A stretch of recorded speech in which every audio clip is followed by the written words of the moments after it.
Alright. The pontoon latch.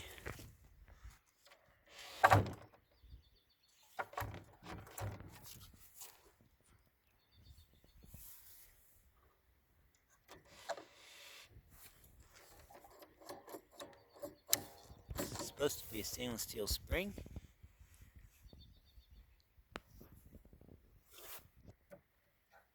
I